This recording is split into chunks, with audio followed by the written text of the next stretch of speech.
蓝氏家宴，人不多。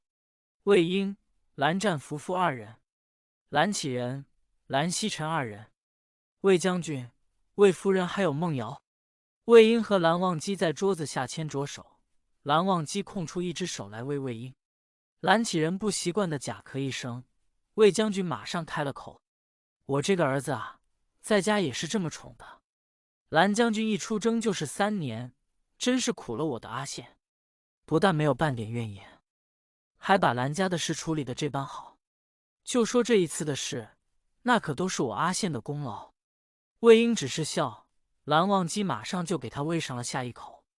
这下蓝启仁不咳了，安静雅正的吃他跟前那一份，还必须回应魏将军一句：“确实，确实。”气氛有些微妙。孟瑶安静的吃饭，蓝曦臣的目光落在了他身上，把人看了个红脸。魏婴马上开始了今天这顿家宴的主要目的。叔父，今日这家宴是想说说兄长还有我义兄的孟公子的事。蓝启仁吃惊了一下，看向了魏婴，又转头看向了蓝曦臣，然后顺着蓝曦臣的视线看过去。他知道了魏婴口中的孟瑶。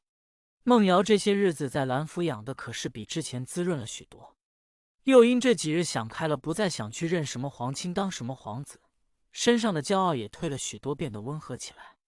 这么乖乖巧巧的坐在那边，还真是挺讨蓝启仁喜爱，只要不像魏婴这么闹就好。蓝启仁想，然后对着孟瑶点了点头。孟瑶更是紧张的站起来。孟瑶再见过蓝老先生。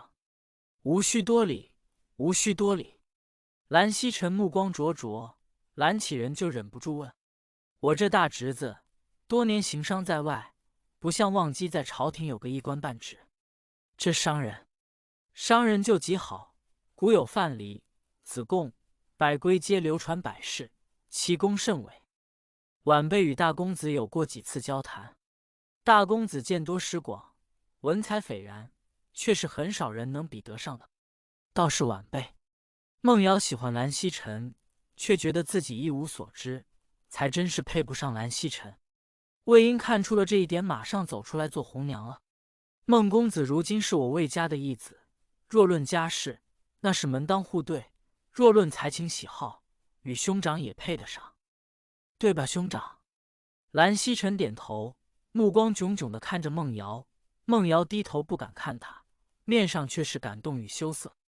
魏夫人一直很安静，这会儿终于也开口了：“到时候蓝家与魏家就是亲上加亲了。阿瑶的嫁妆，我魏家可一点都不会少。”魏婴笑，蓝忘机也笑。孟瑶当场对着魏将军、魏夫人跪下来：“阿瑶求冠魏姓，从此只是魏家的儿子。”魏婴赶紧把人扶起来。这下孟瑶完全是他魏家和蓝家的人了。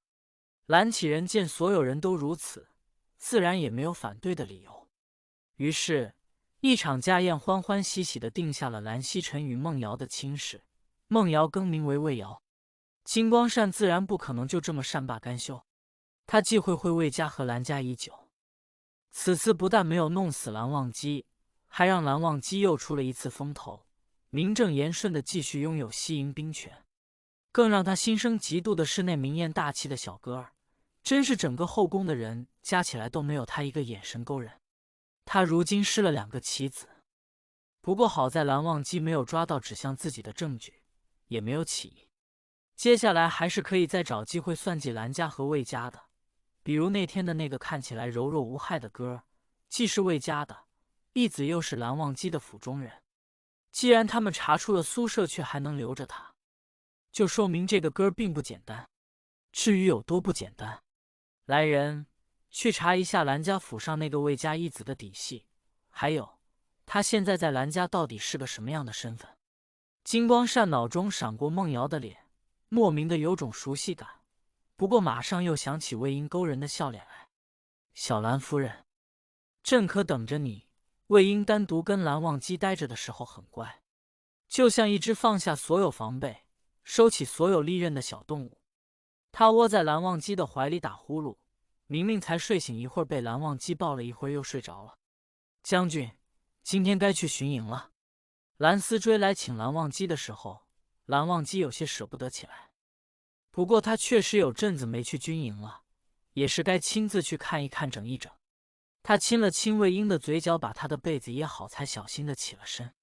阿离，夫人昨夜辛苦，你多照顾照顾她，别着急让她起来。是。蓝忘机交代的清楚，阿离笑着点了点头。送他出了院子，就守在魏婴的房间外。魏婴这一睡就睡到了过午。阿离给他更衣的时候，一个家丁慌慌张张的跑过来：“夫人，宫里来人，说陛下要宣姚公子进宫，现在已经把姚公子带走了。”蓝湛呢？魏婴问。阿离赶紧回答他：“将军今早就去了营里，还没回来。”魏婴点了点头，想皇帝是算准了蓝忘机没在，没人阻止，而自己即使醒着也不能在府中公然违抗圣旨。只是他召孟瑶做什么呢？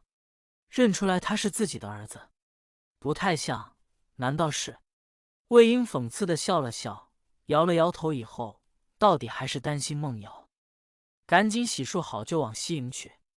而蓝忘机却刚好被几个将领请到天香楼去。你可觉得那位将军一子很眼熟？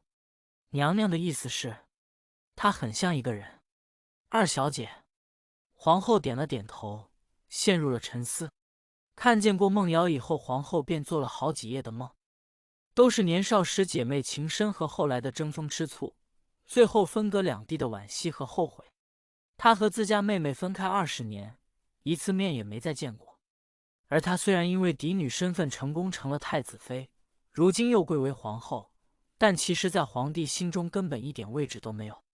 好色的皇帝从来都是喜新厌旧，妃子美人选了一波又一波，有时候连大臣家的妻妾他都要沾染。比如金子勋的生母岳平原便是吕侍郎的妾，因为进宫不足1年便生了金子勋，所以皇帝很快就厌倦他了，对金子勋的血脉也一直有疑，又没有证据。因为岳平进宫时是吃了避子药的。皇后之所以现在还是努力地维持着与皇帝的表面恩爱，不过是因为自己还有个儿子可以盼。金光善后宫虽多，但是子女却不多，而金子轩就是他最喜爱的儿子，也是当今的太子。他有点想把孟瑶叫过来问，又不知道自己的唐突会不会破坏了他现在生活的平静。特别是想起金光善那天看他的眼神，虽然最后众人都被兰家小夫人吸引了去，但是金光善确实是有看向孟瑶的。他那样的狗皇帝，即使是自己的亲儿子又如何？只要是他想要的。皇后思索了再三，心中的疑惑纠结还是停不下来，还是让他来一下吧。草民魏瑶，见过陛下。陛下万岁万岁万万岁。孟瑶忽然被宣进宫，都还来不及跟魏婴说，这会儿还真是有点心里没底。不过他知道当今的皇帝并非善茬，所以出来时在怀里藏了自己母亲留下的信物，并且一来便以魏瑶的身份自称，以求皇帝对魏家还有一些畏惧。金光善确实因为他的改姓皱了一下眉头，不过看到孟瑶水灵的面容，还是色心占了上风。小美人，快免礼。蓝忘机是在天香楼2层往外看时瞧见的孟瑶，他坐在皇宫的马车里撩起帘子来往外探，表情很着急。车里面并没有魏婴。蓝忘机多长了一个心眼，没有继续和同僚们喝酒聊天，而是叫上了锦衣下了楼，去跟夫人知会一声，我进宫瞧瞧。锦衣是前几日刚回的京，这几日和思追一起跟在了蓝忘机身边。思追跟着蓝忘机进宫，锦衣就回去找魏婴。所以魏婴虽然在军营没找到蓝忘机，半途就遇上了来寻他的锦衣。听到了蓝忘机进宫了，他也便放下了心来，直接往魏府去了。